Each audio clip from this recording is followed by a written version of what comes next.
தமிழ் அடையாளத்துடன் கூடிய ஒரு கிராமத்து தமிழ் மண் சார்ந்த பெண். அதுக்காக தான் தமிழச்சிங்கிற பேரை நான் தேர்ந்தெடுத்தேன். இன்னைக்கும் எங்க ஊர்ல வந்து நீங்க போனீங்கன்னா சார் மக டீச்சர் மக தான். அவங்களுக்கு வந்து எம்பி அதெல்லாம் வந்து பெருசா தெரியாது. ஒன்றும் இல்லை வந்து இது என்னுடைய 2 தோழிகள்னு சொல்லணும். மகள்கள் இல்லை, அவங்க வளர்ந்த மகள்கள். எப்பொழுதுமே ஒரு பெண்ணுக்கு மிக அருமையான தோழிகள். தம்பியை நான் கண்ணுன்னு தான் கூப்பிடுவேன். என்னுடைய தம்பியை அவனை கூப்பிட்டு அவன் அங்கே நின்றுட்டு இருந்தான். வந்து கண்ணு வா, மாட்டோட சேர்ந்து நான் போட்டோ எடுத்துக்கிறேன் அப்படின்னு சொன்னேன். அவன் சொன்னா யாரு மாடு. அபாரமான நகைச்சுவை உணர்வு உடையவன். இந்த போட்டோஸ்லாம் எங்க மேம் எடுத்தது? இப்படி ஒரு ஹக்கு. இது ஒரு மேடையில நம்முடைய மாண்புமிகு முதலமைச்சர் வந்து நாங்க ஜெயிச்ச உடனே எங்களுக்கு எல்லாம் ஷீல்டு கொடுக்குறாரு. அந்த மேடையில எடுத்தோம். 2 பேரும் எப்படி மகிழ்ச்சியை பரிமாறிக்கிறோம் பாருங்க.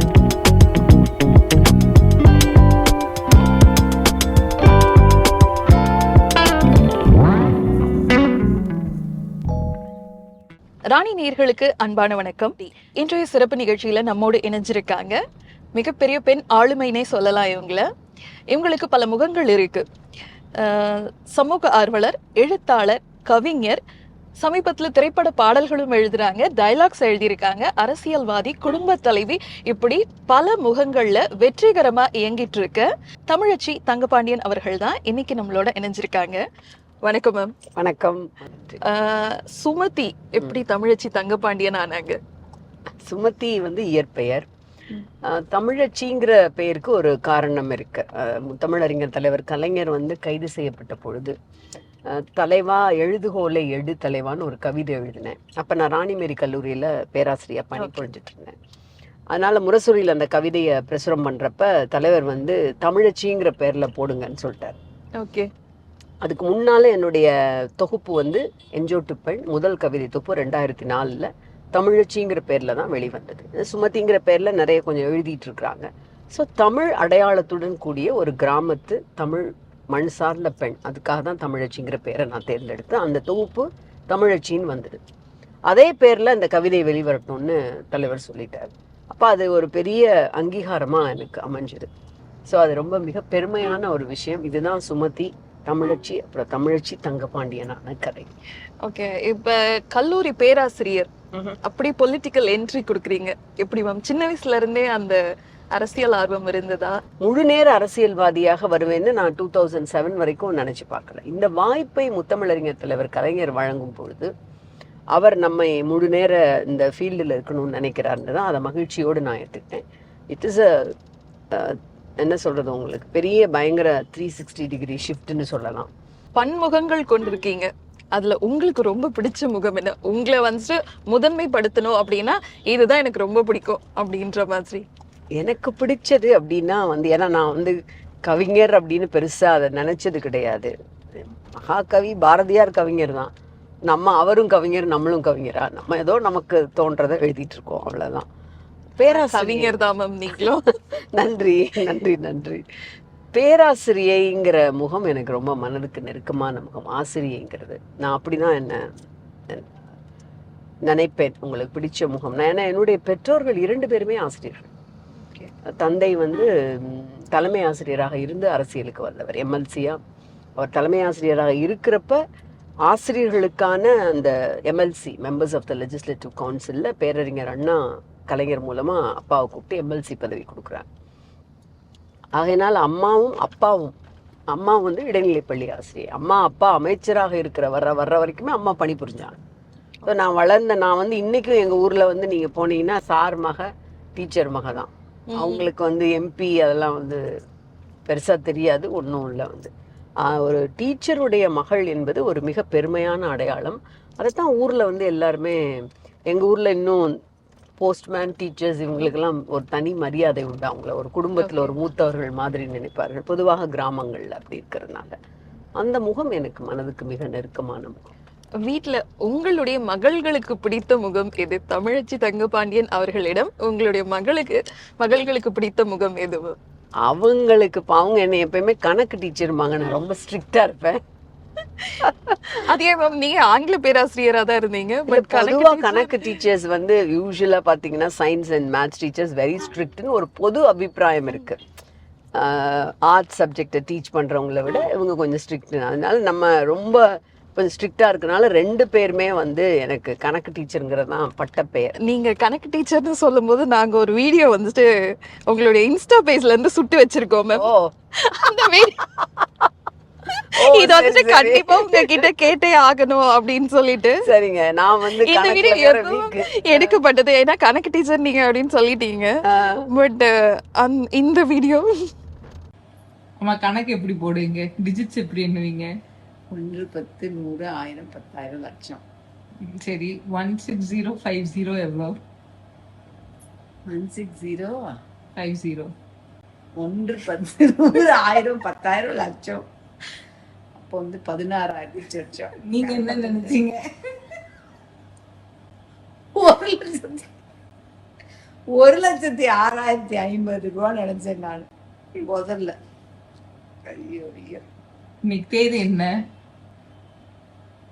தேதி போப்பா. இது எப்படி மேம், இது யார் எடுத்தது? என்னுடைய 2 மகள்களும் கேள்வி கேட்கறது மூத்த மகள் சரையு, சிரிக்கிறது 2வது மகள் நித்திலா. கணக்கு வந்து எனக்கு வராத நான் பயப்படுற ஒரு சப்ஜெக்ட். ஆமா ஆமா, அதான் நான் சொல்வேன் வந்து 20க்கு மேல போனாலே நாங்க கீழே படுத்து தான் எங்க கையில 10 கால் 10 எண்ணி தான் கூட்டுவோம் நாங்க.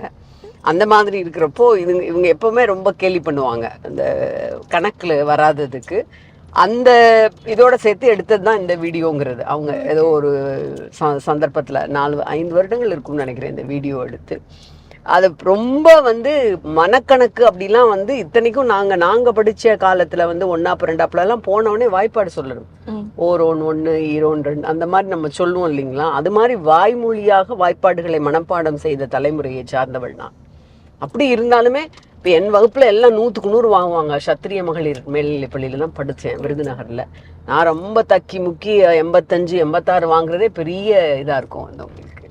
ஸோ அதனால அது எப்பவுமே ரொம்ப கேள்வி. ஆனால் கணக்கு டீச்சர்னு வச்சது ஸ்ட்ரிக்டா இருக்கிறதுக்காக வச்சாங்க அந்த பேர். உண்மையிலேயே ரொம்ப ஸ்ட்ரிக்டா மேம் நீங்க? அவங்கள பொறுத்த வரைக்கும் கொஞ்சம் ஸ்ட்ரிக்ட் தான்.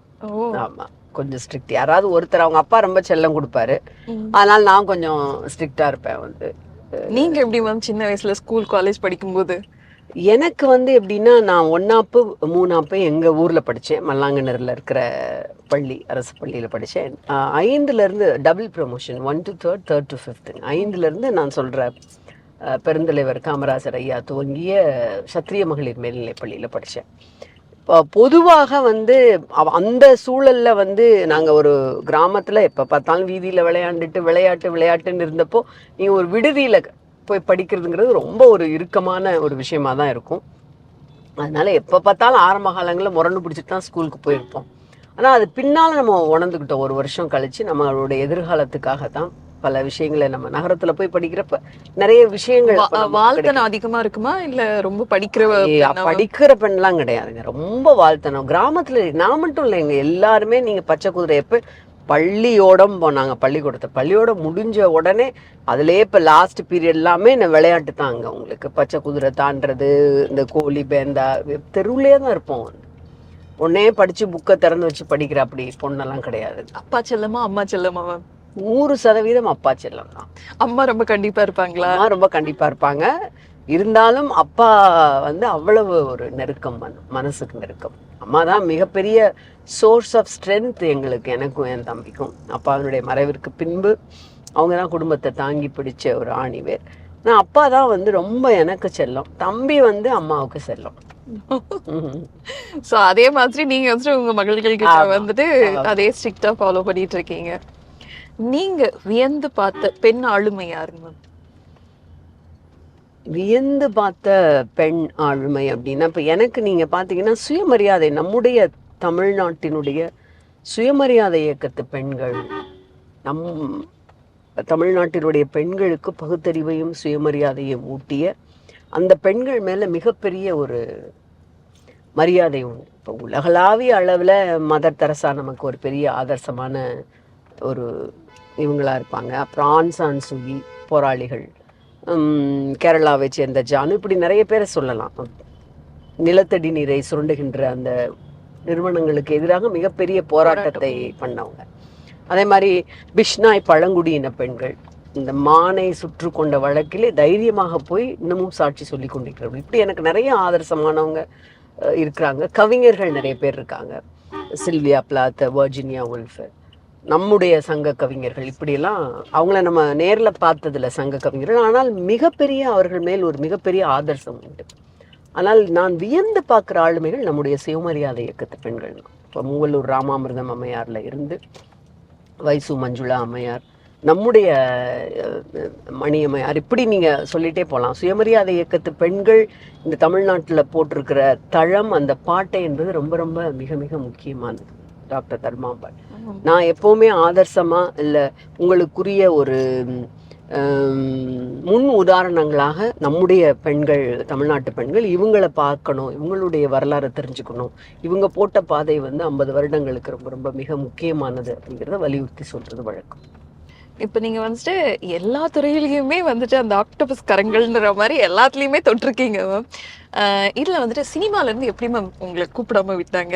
பாடல் எழுதிட்டீங்க, டயலாக்ஸ் எழுதிட்டீங்க, நடிக்கிறதுக்கு எப்படியும் கேட்டிருப்பாங்களே மேம், வாய்ப்புகள் வாய்ப்புகள் வந்தது. எனக்கு அதுல மிகப்பெரிய தயக்கம் இருந்தது. இப்போ அறிவு சார்ந்த ஒரு பெண்ணாக பல படங்கள், பெண்கள் வந்திருக்கிற படங்கள் இருக்கலாம். இருந்தாலும் அந்த வால்யூம் நீங்கள் கம்பேர் பண்ணுறப்போ அந்த அளவுக்கு நமக்கு அதில் ஒரு ஸ்கோப் இருக்குமா என்னெல்லாம் அந்த ஒரு பயம் இருந்தது. நாடகங்களில் முழுமையாக நடிச்சிட்டு இருந்த பெண் நான். கிட்டத்தட்ட 2004 2010 வரைக்கும் முழு நேர அரங்க செயற்பாட்டாளராக இருந்திருக்கேன். அப்போ நாடகம் என்னை ரொம்ப வசீகரிக்கிற ஒரு இடம், மேடை அரங்கம்ங்கிறது.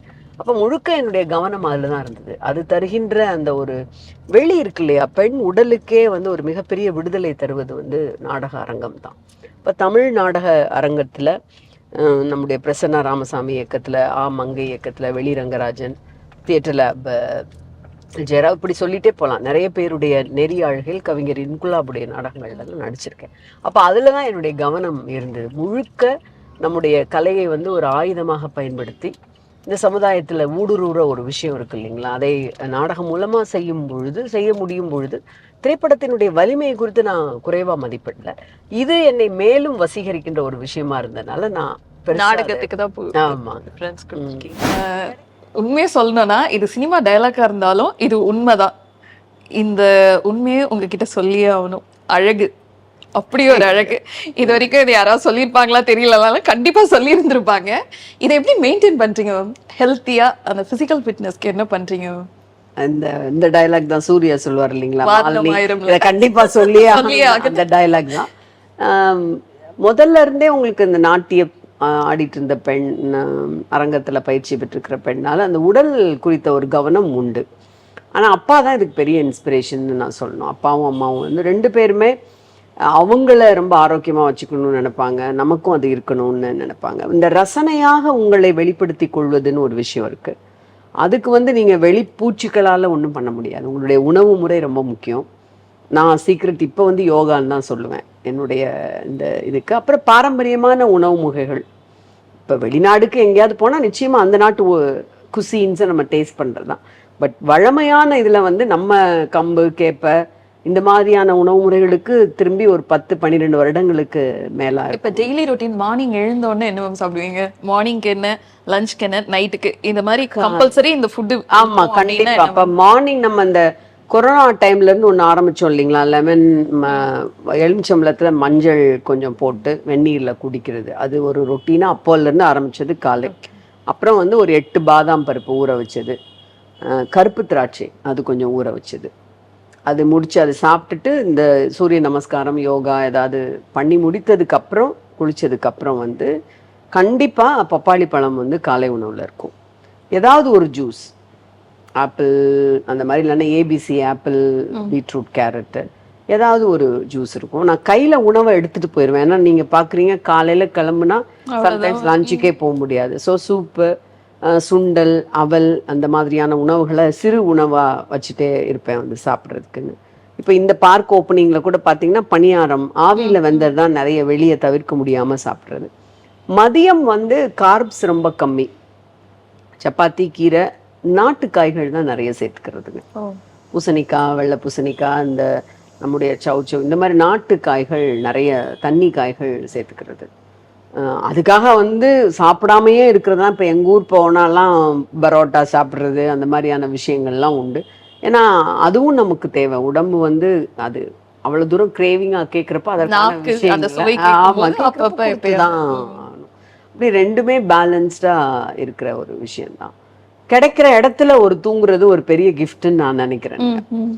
இப்போ இங்கேருந்து ஃபுல்லாக தூங்கவே இல்லாமல் நம்ம போயிட்டே இருந்தால் ஒரு கார் பயணத்தில் ஒரு 15 நிமிஷம்னாலும் டக்குன்னு தூங்கிடுவேனுங்க. அது ஒரு பெரிய ஒரு புத்துணர்ச்சி தர்ற ஒரு விஷயம்தான். Okay ma'am. இப்போ ஃப்ரீ டைம்லாம் கிடைக்குமா மேம்? நாங்கள் பார்த்த வரைக்கும் எதுவும் இல்லை. ஆனால் உங்களுக்குன்னு நீங்கள் ஒதுக்கிக்கிட்டாதான் உண்டு, கண்டிப்பாக இந்த நேரம் ரெஸ்ட் எடுத்தே ஆகணும்னு சொல்லிட்டு.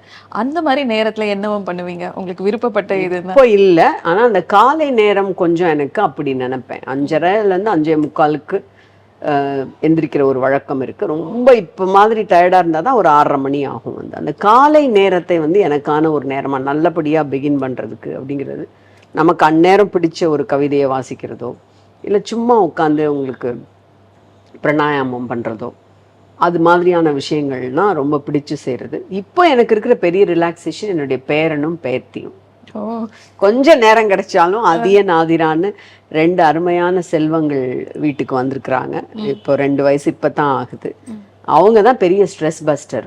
இப்போ நிறைய எனக்கு நேரம் செலவழிக்க இல்லைன்னாலும் அவங்க பகல் ஃபுல்லாக நம்ம வீட்டில் தான் இருப்பாங்க. இதுக்கு முன்னால் வந்து இப்போ இந்த இது இல்லாமல் இப்போ கொஞ்சம் பிஸியாக இருக்குது 3 மாதமாக. அதுக்கு முன்னாலெல்லாம் அவங்கள மாலை பார்க்கு கூட்டிகிட்டு போகிறது, இல்லை காலையில் நேரத்தில் அவங்களோட வெளியே போகிறது, அவங்களுக்கு கதை சொல்கிறது, விளையாட்டு காட்டுறதுன்னு இதுதான் இப்போ வந்து ரொம்ப என்னுடைய வாழ்க்கையில் மகிழ்ச்சியாக என்னை வச்சுக்கிறதுக்கான ஒரு பிடிக்கிற ஒரு விஷயம். நான் கிடைக்காதான்னு ஏங்கிட்டு இருக்கிற ஒரு விஷயம். கொஞ்சம் டைம் கிடைச்சாலும் அது அவங்க அந்த பிள்ளைங்களோட அவங்கள ஸ்கூல்லையோ கொண்டு போய் விடுறதோ இல்லை அவங்ககிட்ட இப்போ நல்லா பேச ஆரம்பிச்சுட்டாங்க.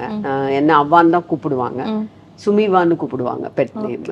ஸோ அதுதான் இப்போதைக்கு என்னுடைய அவங்களோட இருக்கிறது தான் ரொம்ப பிடிச்சமான விஷயம். வந்து சினிமாலாம் பார்ப்பீங்களா மேம்? டிவி சினிமாலாம் பார்ப்பீங்களா? ஐயோ கண்டிப்பாக பார்ப்பேன்.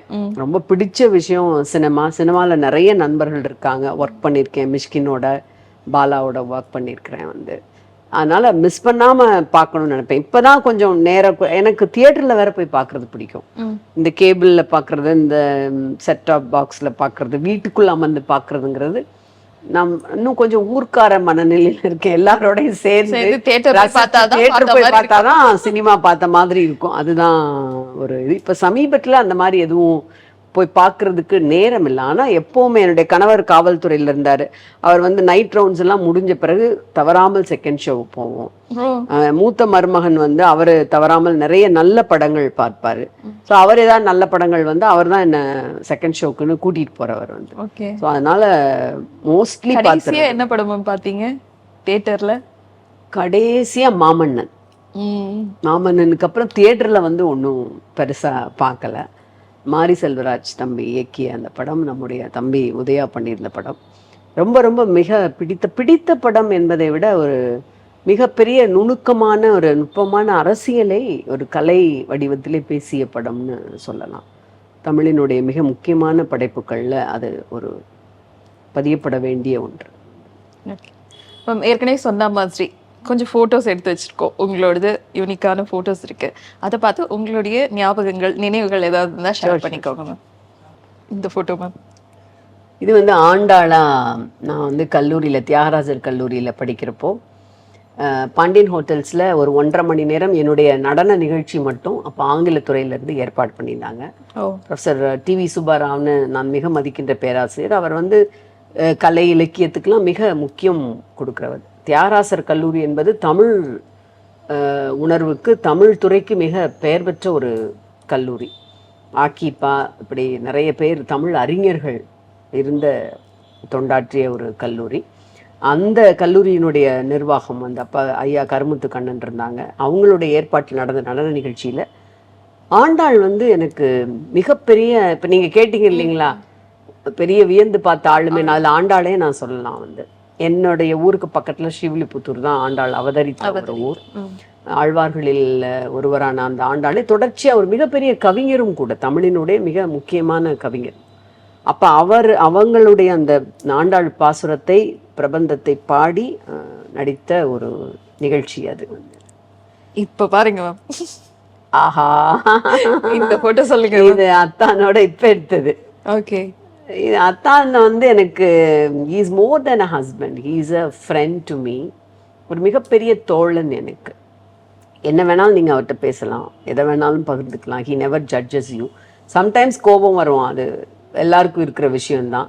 அந்த எந்த அளவுக்கு கோபம் வருதோ அந்த அளவுக்கு வந்து ரொம்ப நம்மக்கிட்ட செல்லமாகவும் பிரியமாகவும் இருப்பார். ரொம்ப வெள்ளந்தியான கிராமத்து மனுஷராக தான் அவர். ஒரு காவல்துறை அதிகாரின்னு யாருமே சொல்லவே மாட்டாங்க.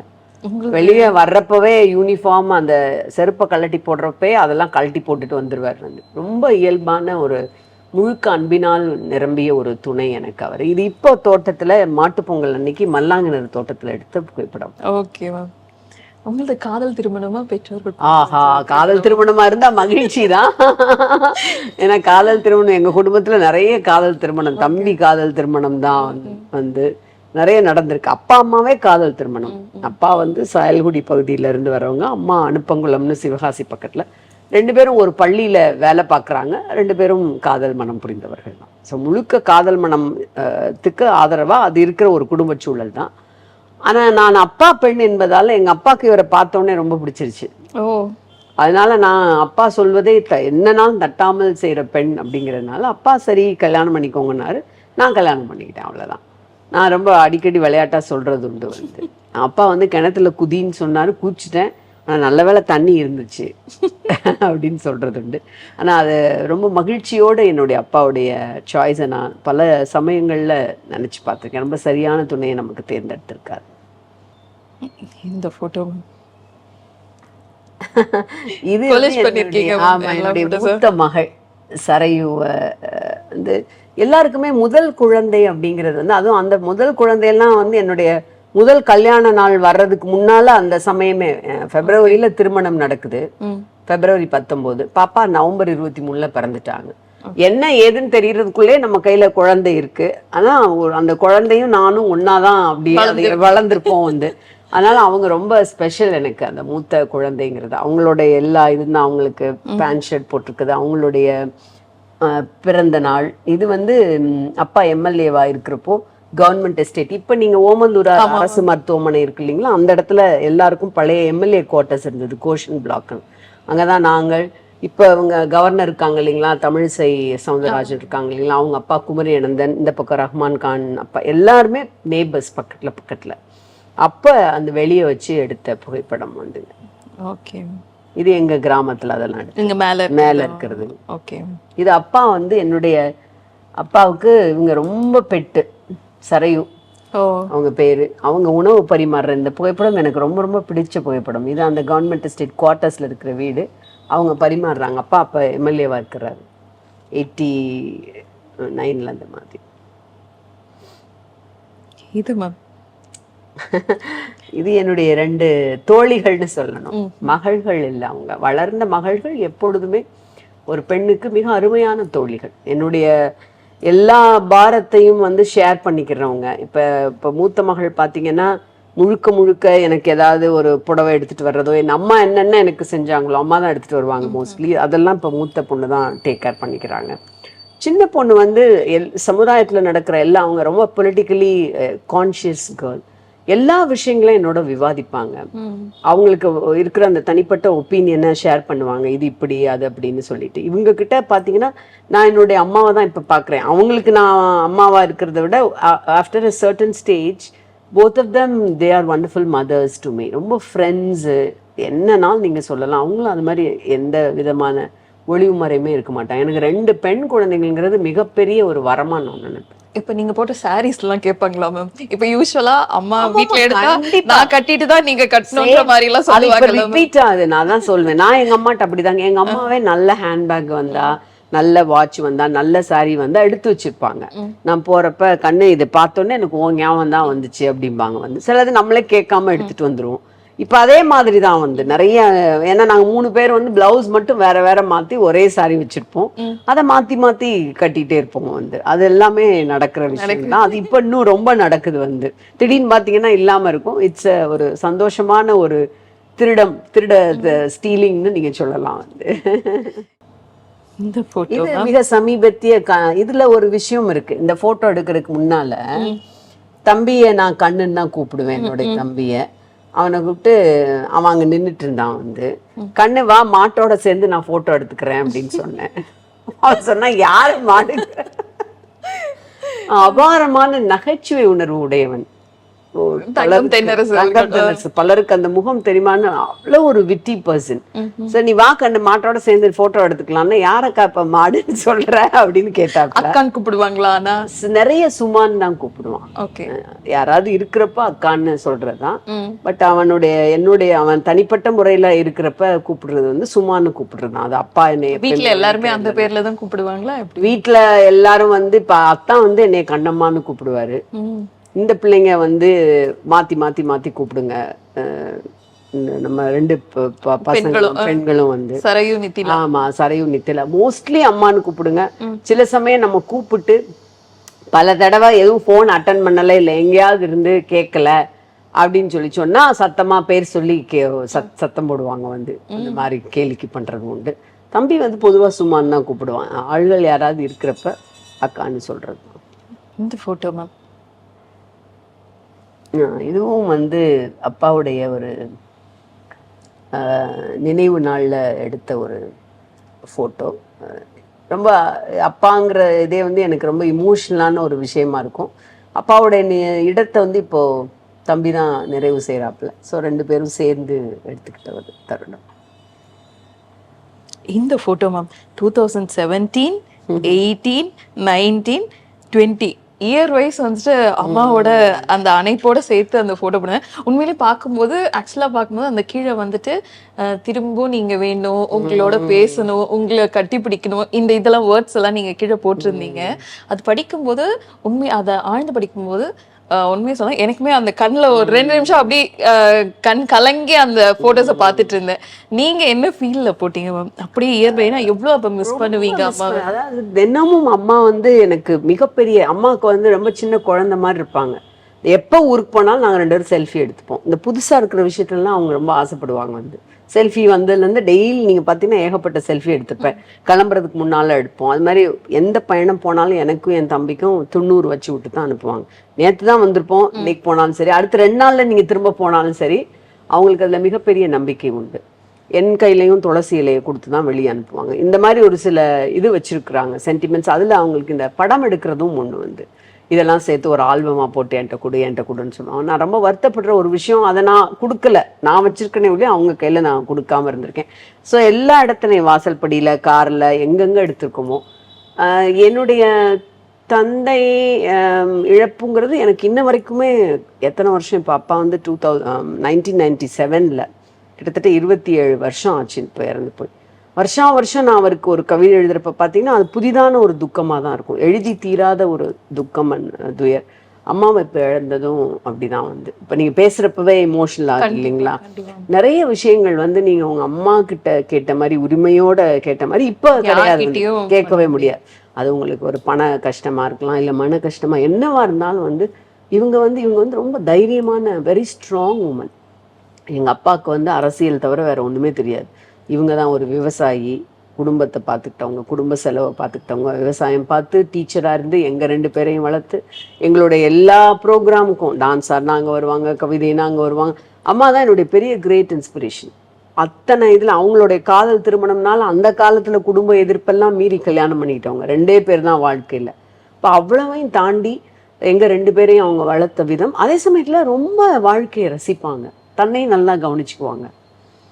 அது எனக்கு ரொம்ப பிடிச்ச விஷயமா இருக்கும். அழகாக எனக்கு தெரிஞ்சு அவங்க ஒரு ரோஜா பூ இல்லாமல் அவங்க டீச்சராக ஸ்கூலுக்கு போகிறப்ப அவ்வளோ பேரும் வேடிக்கை பார்ப்பாங்க. So I grew up looking at her, admiring her for her taste in her clothes and then dressing up. அதுதான் எனக்கு ஒரு பெரிய இன்ஸ்பிரேஷன். ஸோ ரொம்ப ரொம்ப ரொம்ப ரொம்ப மிஸ் பண்ணுவேன். குறிப்பாக என்னுடைய பேர குழந்தைகளை பார்க்குறப்ப அம்மா இல்லைங்கிறது இன்னும் ரொம்ப அதிகமாகும் வந்து. அம்மா இருந்தால் வேற மாதிரி விளையாடும் போது. இந்த ஃபோட்டோ மேம், இவங்க என்னுடைய லைஃப்பில் ரொம்ப மிக மிக முக்கியமானவங்க. அவங்க டாக்டர் நிர்மலா, என்னுடைய PhD guide, former professor of Ethiraj காலேஜுங்க. ஓகே. ஸோ இவங்க கிட்ட நான் வந்து பிஹெச்டி ரிசர்ச் ஸ்காலராக தான் ஜாயின் பண்ணுறேன். என்னுடைய இந்த டாக்டரல் ரிசர்ச்ங்கிறது ஈழத்தமிழர்களுடைய அலைந்து உணர்வு தான். உலகம் முழுவதும் புலம்பெயர்ந்து இருக்கின்ற நம்முடைய தொப்புள் குடி உறவுகளான ஈழத்தமிழர்களுடைய துயரங்களை பற்றி பேசுவது தான் என்னுடைய தீசிஸ். இவங்க தான் அதற்கான ஒரு வழிகாட்டி. ஆனால் she is a more than a guide to me. எனக்கு நிறைய விஷயங்கள் அவங்க ஒரு ஆங்கர். ஏதாவது நான் ஒரு டெசிஷன் எடுக்கிறப்போ இல்லை எமோஷ்னலாக எனக்கு கொஞ்சம் ஒரு சப்போர்ட் வேணுங்கிறப்போ she is like a family, my elder sister to me. என்ன ஒரு இதுக்காகவும் எனக்கு ஒரு பெரிய ராக் சப்போர்ட் மாதிரி. I fall back to her. I always have her back. ஆக்சுவலா டீச்சர்ஸ் டே இதுக்கு தான் போஸ்ட் பண்ணிருந்தீங்க. பண்ணிருக்கேன். இன்னைக்கும் வந்து நான் ரொம்ப அங்கீகரிக்கப்படுறது ஒரு ஆய்வாளரா, ரிசர்ச்சரா என்னோட பேஜ்ல இருந்து. அதற்கான ஒரு மிகப்பெரிய இன்ஸ்பிரேஷன் மேம் தான். அடுத்தது உங்களுடைய நண்பர்கள். ரேணு வந்து ரேணு ஸ்கொயர்னு சொல்லுவோம். இவங்க ரேணுகா தேவி, இவங்க ரேணுகா தேவி, 2 பேரும் என்னுடைய பிஏ, நான் பிஏ படிக்கிறப்ப அவங்க 2 பேரும் பிஎஸ்சி படித்தாங்க. அவங்க 2 பேரும் ரொம்ப காலத்துக்கு அப்புறம் என்னை பார்க்க வந்தாங்க. இப்போ நாங்கள் காலேஜில், மீனாட்சி காலேஜில் என்னோட படித்தவங்க. எடுத்த மாதிரி அந்த காலத்தில் ஒருத்தர் தோளெல்லாம் பிடிச்சு இருக்கே மேம், இதோ இருக்கே மேம். ஓ, அந்த ஃபோட்டோ இருக்கே மேம், இங்க பாருங்க. then and now. என்னுடைய மிகப்பெரிய பலமே என்னோட தொடர்ந்து வர்ற ஆதிகால தோழிகள், நண்பர்கள் தான். அப்படியே ஆமா, விருதுநகர்ல இப்போவும் என்றும் தோழின்னு ஒரு குரூப் வச்சிருக்கோம். என்னுடைய சத்திரிய மகளிர் பெண்கள் பள்ளியில படிச்சிருக்க நிறைய பேர் இப்போ நாங்க தொடர்புல நிறைய ஒரு 28-30 பேர் இருந்தாலும் என்னோட கூடவே ஆஷா, மலர், நிறைய பேர் கூடவே வருவாங்க. ஏதாவது ஒண்ணுன்னா உடனே வந்து நிற்பாங்க. ரொம்ப முக்கியமாக தியாகராஜர் காலேஜில் இருக்கிற 2 தோழிகள், வசந்தா, மலர் மாலா பெங்களூரில் இருக்காங்க. வசந்தா இங்கே இருக்கிற வேளச்சேரியில் இருப்பாங்க. வசந்தா, மலர் மாலாலாம் என்னுடைய பெண்களுடைய திருமணத்துக்கு 1 மாதம் என் கூட வந்து இருந்து எல்லா உதவிகளையும் செஞ்சாங்க. அது வந்து என்னோட கூட வர்ற அந்த ஸ்கூல் காலேஜ் ஃப்ரெண்ட்ஸ் தான் எனக்கு மிகப்பெரிய பலம். இப்போ நாடாளுமன்றம் போறீங்களா? நாடாளுமன்றத்தில் உங்களுடைய க்ளோஸ் ஃப்ரெண்ட்ஸ்னா யாரும் சொல்லுவீங்க? நாடாளுமன்றத்துல எல்லாரு கூட நான் ரொம்ப நல்லா பழகுவேன். எல்லாருமே என்கிட்ட ரொம்ப பிரியமா இருப்பாங்க. நல்ல தோழி அப்படின்னு சொன்னா நான் ஜோதிமணிய சொல்லுவேன். வந்து அவங்க வெங்கடேசன் கரெக்டா எடுத்து வச்சிருக்கீங்களே, அதுக்காக தான் கேட்டுட்டு அப்புறம் காமிக்கலாம் சொல்லிட்டு. ஆமா, ஜோதிமணி தான் சொல்லுவேன். இந்த பக்கம் என்னுடைய நெருங்கிய தோழன் வந்து வெங்கடேசன். வந்து 2 பேரும் வெரி க்ளோஸ் டு மீ. எனக்கு சுவே வந்து எனக்கு அவரை வேள்பால் தான் கூப்பிடுவேன். வேள்பாரி நாவல் எழுதினதுனால மிகப்பெரிய மரியாதை கலந்த ஒரு அன்பும் நட்பும் வெங்கடேசன் மேல எனக்கு உண்டு. பல வருஷமா தொடர்ந்து வருது. ஜோதியும் அப்படிதான். இந்த போட்டோஸ்லாம் எங்க மேம் எடுத்தது? இப்படி ஒரு ஹக்கு. இது ஒரு மேடையில நம்முடைய மாண்புமிகு முதலமைச்சர் வந்து நாங்க ஜெயிச்ச உடனே எங்களுக்கெல்லாம் ஷீல்டு கொடுக்குறாரு. அந்த மேடையில எடுத்தோம். 2 பேரும் எப்படி மகிழ்ச்சியை பரிமாறிக்கிறோம்னு பாருங்க. இது வந்து அவங்க அமெரிக்கா போயிட்டு வர்றாங்க ஏர்போர்ட், துபாய் ஏர்போர்ட்ல. நானும் என்னோட ஹஸ்பண்டும் நான் ஏதோ ஒரு நிகழ்ச்சிக்கு துபாய் போயிட்டு வந்தோம், அங்க எடுத்தோம். இது 2 பேரும் டெல்லியில ஒரு நிகழ்ச்சிக்கு சேர்ந்து போறோம், அப்ப எடுத்தோம். எப்படி மேம், எத்தனை வருஷ கால நட்பு மேம் இது? ஜோதிமணி வந்து அடிப்படையில ஒரு நாவல் எழுதியிருக்காங்க. அது உங்களுக்கு தெரியுமா என்னன்னு தெரியல. இந்திராங்கிற பேர்ல மந்திரக்கூடுன்னு ஒரு நாவல் எழுதியிருக்காங்க. அவங்க கவுன்சிலரா இருந்த சமயத்துல. அப்படிதான் எனக்கு அவங்கள பழக்கம். அவங்கள ஒரு அரசியல்வாதியா, ஒரு எம்பியா, இதெல்லாம் வந்து இப்போ வந்ததுதான். அவங்க ஒரு சமூகம் சார்ந்து இயங்குகிற பெண்ணா ஒரு புதினம் எழுதினா அந்த வகையில தான் எனக்கு அது இப்போ கிட்டத்தட்ட பார்த்தீங்கன்னா more than 15 years இருக்குங்க. கடைசி போட்டோ மேம். எப்படி மேம் எல்லாத்துக்குமே அப்டேட் ஆயிடுறீங்க மேம்? ட்ரெஸ்ஸிங் அண்ட் இதுல பாக்கெட் சாரி அப்படி சொல்லிட்டு போட்டிருந்தீங்க. இது எல்லாமே 2 வெவ்வேறு இடங்கள்ல எடுத்தது அப்படின்னு சொல்லிட்டு போட்டிருந்தீங்க. எப்படி மேம் அது எப்படி உங்களை அப்டேட் பண்ணிப்பீங்க மேம் அந்த ட்ரெண்டுக்கு ஏற்ற மாதிரி? அதுதான் உங்களை வந்து ஒரு உயிர்ப்போட வச்சிருக்கிற ஒரு விஷயம்னு நினைக்கிறேன். இது என்ன ரொம்ப கவர்ந்த விஷயம். இது வந்து உங்களுக்கு யூஸ்ஃபுல்லா இருக்கும். ஒன்று, முழுக்க காட்டன்ல பருத்தி புடவையில செய்யற ஆனா ஒரு ரசனை உணர்வு சார்ந்த ஒரு விஷயம். வந்து ஃபோட்டோஸ் அவ்வளோதான் மேம். ஆக்சுவலாக வந்துட்டு நீங்கள் ரொம்ப பிஸியாக இருந்தீங்க. நாங்கள் வந்துட்டு உங்களோட காரில் ஏறும்போது ஒரு பதட்டத்தோடையே தான் ஏறணும். இன்னைக்கு இன்டர்வியூ எடுத்துட முடியுமா, இல்லை மேம் போயிடுவாங்களான்னு சிலர் வந்துட்டு அவ்வளோவா நெருங்க விட மாட்டாங்க. ஆனால் நீங்கள் வந்துட்டு பார்த்த உடனே அந்த அரவணைச்சு வாங்க அப்படின்னு சொல்லிட்டு உடனே கூப்பிட்டு வந்தது வந்துட்டு ரொம்பவே சந்தோஷம். ராணி வாசகர்களுக்கு என்னுடைய மனமார்ந்த வாழ்த்துக்கள். பெரும்பான்மையான ராணி வாசகிகள் தான் சொல்லலாம். ராணியை பார்த்தீங்கன்னா நீங்கள் எப்போவுமே பெண்களுக்கு அவர்களுக்கான ஒரு விஷயத்தை தருகின்ற ஒரு பத்திரிகையாகத்தான் இருக்குது. தொடர்ச்சியாக இப்போ நாங்கள்லாம் குட்டியிலேருந்து நீங்கள் எங்கள் ஊரில் வந்து பார்த்தீங்கன்னா எல்லா டீச்சர்ஸ் கையிலையும் ராணியை பார்க்கலாம். நீங்கள் அப்படி பெண்களோட ஒரு நெருக்கமாக இருக்கிற ஒரு பத்திரிகை. இதன் வழியாக நான் பெண்களுக்கு சொல்ல விரும்புவது என்னென்னா, உங்களுடைய சுயமரியாதையை யாருக்காகவும் விட்டு கொடுக்காதீர்கள். உங்கள் சொந்த கால்களில் நிற்பதற்கு படிப்பும் வேலையும் அவசியம்.